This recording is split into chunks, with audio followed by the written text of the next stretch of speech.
Reproductive tissues like our eggs and endometrium, the lining of the uterus, are extremely energy demanding places. They require a lot of ATP that is generated from these mitochondria. And as we get older, mitochondrial health naturally declines, and this can actually directly impair fertility and infertility. Hi, my name is Lauren Papanos. I'm a functional medicine dietitian that specializes in endocrine or hormone conditions. And today we're going to explore the powerful effects of mitochondrial health on fertility.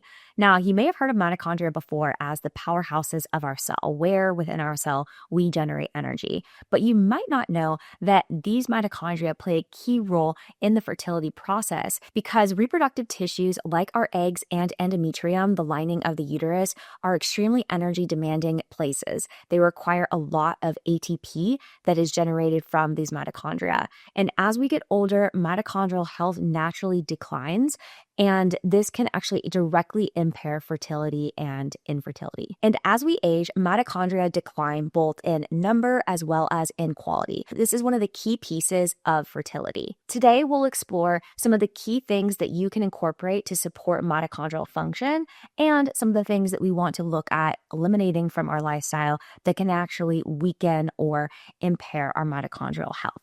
Now let's get into it. When we talk about diet and how it relates to mitochondrial health, one of the key pieces is improving our blood sugar control. When we have these blood sugar roller coasters that are happening throughout the day where we're hitting these very large highs or hyperglycemic, high blood sugar environments, followed by hypoglycemic or low blood sugar environments, this roller coaster effect can very much dampen our mitochondrial function. So we want to ensure that we have a stable blood sugar throughout the day, that there's just little blips within our blood sugar from each meal that we consume, but that we're never hitting these big lows and that we're never having large highs happen. I like to see blood sugar control somewhere between 70 to 90 when we're in a fasted state and somewhere between 90 to 120 when we're postprandial or about an hour to an hour and a half after a meal. We also want to think about food sources that may be contributing to a large load of either endocrine disruptors or heavy metals, as these can also damage our mitochondrial health. These can come from things like food that's wrapped in plastic. It can be food that has large amounts of pesticides, such as glyphosate, that's contaminated with it. This is particularly prevalent in things like grains, such as oats and wheat. And we can also look at heavy metals being a contributing factor. Heavy metals are in large quantities in large fish like tuna and shark. Swordfish as well is in that list, as well as anything that's in a plant that's concentrated. There's many resources that we have within my podcast as well as on our blog at functionalfeeling.com where we explore some of these main food sources.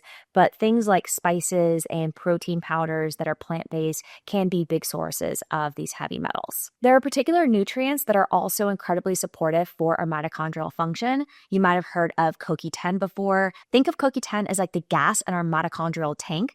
It's helping to be able to make more of that ATP or energy. So it's an important piece of a fertility supplement protocol. We also want to incorporate things like L-carnitine. L-carnitine is naturally found in meats, but also can be something supplemented. L-carnitine helps shuttle fatty acids that we consume through fat sources into those mitochondria to be able to help with that energy production process. Other things that are going to help limit that oxidative stress that can impair our mitochondrial function are important. This could include things like NAC, N-acetylcysteine, or glutathione. N-acetylcysteine is just that precursor form of glutathione, as well as antioxidants like vitamin E. They are really important for helping protect our cells from that oxidative stress that then go on to damage our mitochondrial function. Some lifestyle strategies that can help support our mitochondrial function include exercise. Particularly strength training is incredibly helpful for improving actually the number of mitochondria through a process called mitochondrial biogenesis. Plus, when you strength train, you're supporting lean muscle tissue growth. And the more muscle tissue we have, the better glucose disposal. So ultimately, the better blood sugar regulation, which then in turn, like I mentioned earlier, also is improving our mitochondrial function. You may have also heard of the benefits of red light therapy on mitochondrial function. Red light therapy, both near and far infrared light, actually help improve and stimulate mitochondria through a process called cytochrome C oxidase. And this has been shown to not only improve mitochondria and mitochondrial function, but also reduce that oxidative stress that can damage or weaken our mitochondria. We also want to ensure that we're sleeping adequately. I know that sounds so simple, but so many of us aren't getting just the basic 7 to 9 hours of quality sleep per night. And sleep is a key piece to regulating our oxidative stress levels, but also helping with melatonin production. And melatonin is that sleepy hormone that's made in the evening time. Melatonin is one of the most powerful antioxidants that actually can help combat that oxidative stress and improve mitochondrial function.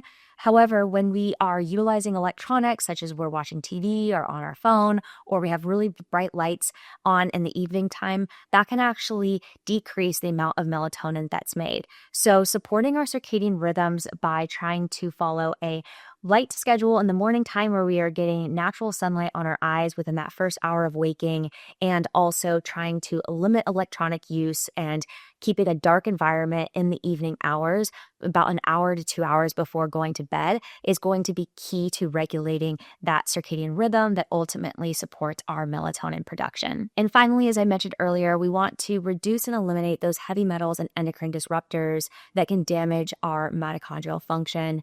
There are key things that we can add in to be able to help our body bind up and chelate or decrease the absorption of things like heavy metals. One of those are herbs, particularly herbs such as cilantro, chlorella, and parsley are great heavy metal chelators that you can incorporate into salads or any type of dish that you're consuming. You can also supplement with chlorella tabs, and this can be something that's added into a smoothie or beverage that you're consuming each day to be able to help with that chelation process.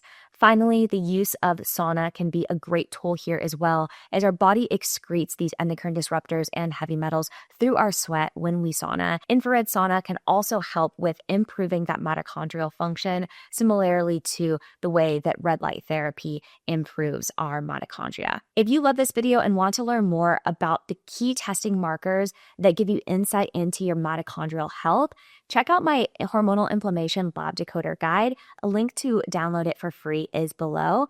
And be sure to hit the bell and subscribe so that you'll be the first to know whenever I release a new video.